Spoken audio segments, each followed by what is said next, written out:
കൂട്ടുകാരെ, ക്ലീൻ കേരള കോൺക്ലേവിന്റെ ഭാഗമായി നടത്തുന്ന വൃത്തി 2025 സ്വാഗതം.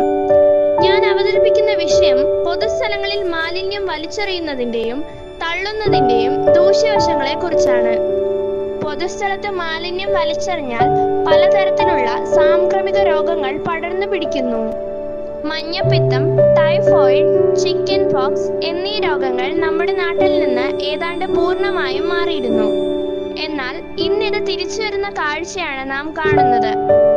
ഇത് നമ്മുടെ വലിച്ചെറിയൽ സംസ്കാരം വളർന്നതുകൊണ്ടല്ലേ? അഴുകിയ മാലിന്യങ്ങൾ ഉത്ഭവ സ്ഥലത്തു നിന്ന് തന്നെ ശേഖരിച്ച് നിർമ്മാർജ്ജനം ചെയ്യണം. അതിനുവേണ്ടി ആധുനിക സാങ്കേതിക വിദ്യകൾ ഉപയോഗിക്കണം. പുനരുപയോഗമുള്ള മാലിന്യങ്ങൾ വൃത്തിയായി തരംതിരിക്കണം, അംഗീകൃത ഏജൻസിക്ക് കൈമാറണം. അങ്ങനെ നമുക്ക് ഈ പ്രകൃതിയെ സംരക്ഷിക്കുകയും നിലനിർത്തുകയും ചെയ്യാം.